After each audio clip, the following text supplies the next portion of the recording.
امام غزالی رحمۃ اللہ تعالیٰ علیہ اس حدیث مبارکہ کی شرح میں فرماتے ہیں کہ یقین والوں ان لوگوں کے پاس بیٹھو تاکہ تمہیں بھی یقین کامل نصیب۔ ان لوگوں کے پاس نہ بیٹھو جو ڈبل مائنڈڈ رہتے ہیں، ان لوگوں کے پاس نہ بیٹھو جن میں فیصلے کی قوت ہی نہیں ہوتی، جو تمہیں الجھا دیتے ہیں، جو تمہیں کمزور کر دیتے ہیں۔ بہت سارے لوگ ساری زندگی میں کوئی فیصلہ ہی نہیں کر پاتے کہ مجھے کس راستے پہ چلنا ہے، کمزور یقین ہے اتنا۔ اور ہمیں ویسے بھی اس قدر زیادہ لوگوں سے ملاپ ہوتا ہے کہ لوگ کمزوریاں پیدا کرتے ہیں، جی خود ہی کھانا ہے، جی خود ہی کمانا ہے، جی کہاں سے ملتا ہے، کیسے ملتا ہے۔ اور میاں کمانا خود ہی ہے لیکن دیتا اللہ ہے، کوشش خود ہی کرنی ہے پر نوازتا اللہ۔ یہ یاد رکھنا پڑے گا، اس پر ہمیں توجہ دینا پڑے گا۔ یہ کیا بات ہوئی کمزور باتیں کرنا اور یقین کے اندر کمزوری لانا۔ اقبال نے ایک مثال دی، اقبال کہنے لگے کہ دنیا میں غلام کی زندگی بڑی بدتر ہوتی ہے۔ جو کسی کا غلام ہوتا تھا نا، عرب کے لوگ اپنے غلاموں کو بڑی تکلیف دیتے تھے۔ ان کا جانور وہ ان کی مرضی کے بغیر دھوپ میں سے کھول کر کے چھاؤں میں باندھ نہیں سکتے تھے، اتنے تکلیف ہوتی تھی کہ تمہیں یہ بھی اگر باندھا نہیں ہے تو پھر بھی مار پڑے گی کہ تمہارے سامنے جانور جو ہے وہ بندھا رہا اور تم نے دھوپ میں سے کھول کے چھاؤں میں باندھا نہیں، اور اگر اس نے باندھ لیا تو پھر بھی مالک مارتا تھا کہ ابھی تم اتنے بڑے ہو گئے ہو کہ پوچھو گے بھی نہیں اور کام کرو۔ غلام کی زندگی بڑی کمزور، بدتر، تکلیف والی ہوتی تھی۔ تو اقبال کہنے لگے سن اے تہذیب حاضر کی گرفتار، غلامی سے بدتر ہے تیری بے یقین۔ اگر تو بے یقین آدمی ہے نا تو پھر تو اس غلام سے بھی گیا گزرا ہے جس کی زندگی اتنی کمزور ہے کہ اس کی کوئی اپنی مرضی نہیں، اس کے لیے کوئی دستور ہی نہیں۔ یقین کامل والی زندگی ایک حسن ہے۔ نبی پاک صلی اللہ علیہ وسلم کی خدمت میں حضرت عبداللہ بن بصر رضی اللہ تعالیٰ عنہ حاضر ہوئے۔ وہ دور کسی جگہ کے رہنے والے صحابی تھے، حاضر خدمت ہوئے تو عرض کرنے لگے یا رسول اللہ صلی اللہ علیہ وسلم میں بڑی دور سے آیا ہوں اور بوڑھا بھی ہوں۔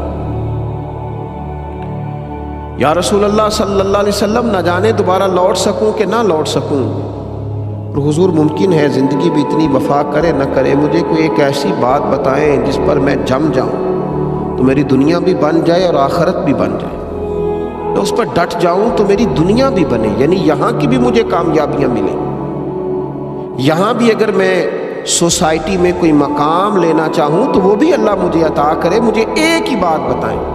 نبی پاک صلی اللہ تعالی علیہ وسلم نے ایک ہی بات ارشاد فرمائی، فرمایا جب تو کہے نا اللہ میرا رب ہے پھر اس پر ڈٹ جا، پھر اس پر ڈٹ جا، کھڑا ہونا سیکھ، سٹینڈ لینا سیکھ، یقین کامل پیدا کر۔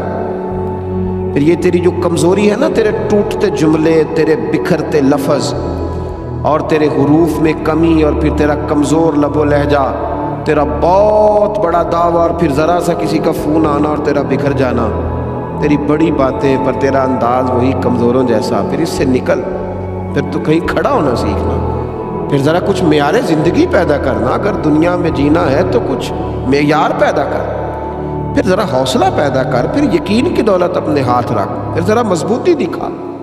ہمارے معاشرے میں ایک مایوسی ہے جو تیزی سے پھیل گئی ہے، مسلمان جی کمزور ہے جی، ان کا کچھ نہیں بن سکتا، پاکستان میں جی بڑے حالات خراب ہیں، اس کا کچھ نہیں بن سکتا، وہ جی میں غریب آدمی ہوں، غریبوں کے بچے تو بڑے نہیں نہ بن سکتے۔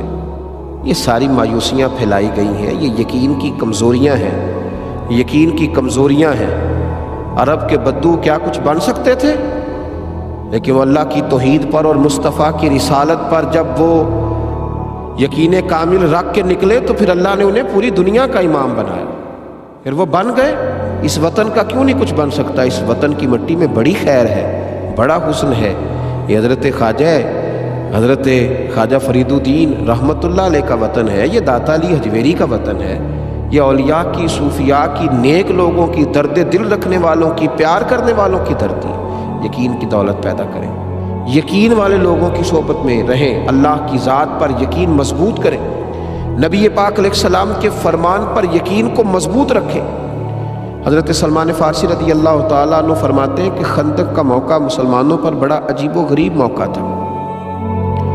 ایک آدمی کسی منصب پر بیٹھ کر کوئی دعویٰ کرتا ہے نا، اس کا دعویٰ قبول کر لیا جاتا ہے، لیکن ایک ٹوٹی ہوئی چٹائی پر کرائے کے مکان میں بیٹھ کر دعویٰ کرے تو لوگ قبول نہیں کرتے. بلا مثال و بلا تشبیہ صرف سمجھانے کے لیے عرض کر رہا ہوں. آپ فرماتے ہیں خندق کے دن اس طرح کے تھے کہ قحط کا زمانہ تھا اور ہم دفاعی جنگ لڑ رہے تھے مسلمان.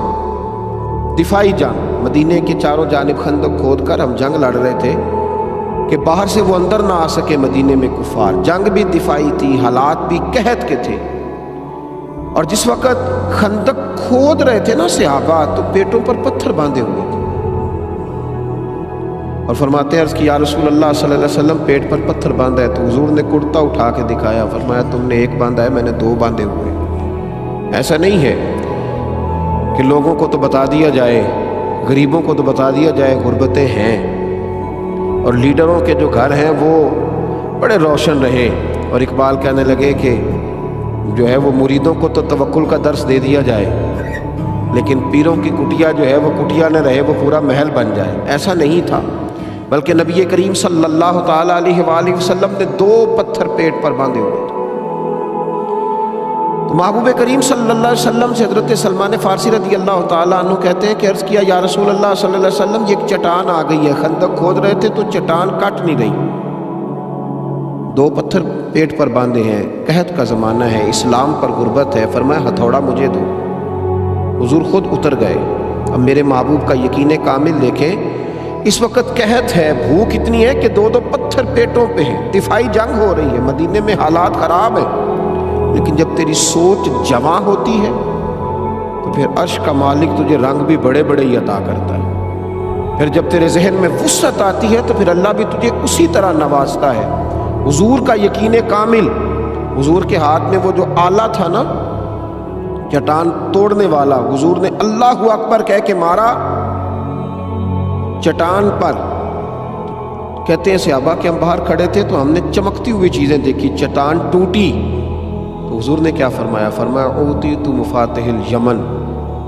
ابھی مکہ نہیں فتح ہوا, لیکن حضور اللہ اکبر کہہ کے ضرب لگاتے ہیں اور فرماتے ہیں لو بھی اللہ یمن کی کنجیاں بھی ہمیں عطا کر دی, بڑی جلدی یمن بھی ہمارا ہو جائے. پھر حضور نے دوسری ضرب لگائی تو یقین کامل دیکھیے, نبی پاک علیہ الصلوۃ والسلام نے فرمایا لو بھائی فارس بھی ہمارا ہو جائے گا. تیسری ضرب لگائی تو فرمایا ملک شام بھی اللہ ہمیں ہی عطا کرے گا.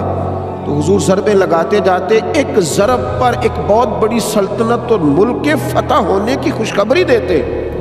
اور صحابہ بڑے باہر کھڑے ہو کے یہ تبصرے نہیں کر رہے تھے کہ یہ کیسے ہو سکتا ہے, بڑی منصوبہ بندی کرنی پڑے گی, کیسے ہوگا. ان کا بھی یقین کامل تھا. جب حضور کہتے نا ملے گا, کہتے ہماری روحیں بھی نعرے لگاتی تھی, اور ہمیں سمجھ لگ رہی تھی کہ بس آ گیا, شام بھی ہمارا ہے, یمن بھی ہمارا ہے, روم بھی ہمارا ہے, ایران بھی ہمارا ہے.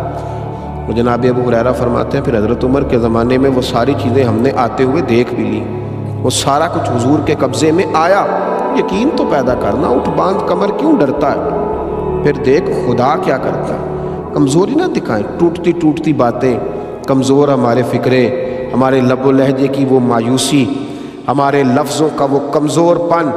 ہم تو کسی سے بات کرتے ہیں تو گھبراتے ہوئے, اور غریب آدمی سے زیادہ شکوہ ہے, یہ بیٹھتا ہے ہر جگہ ڈر کے, سہم کے, پیچھے ہٹ کے.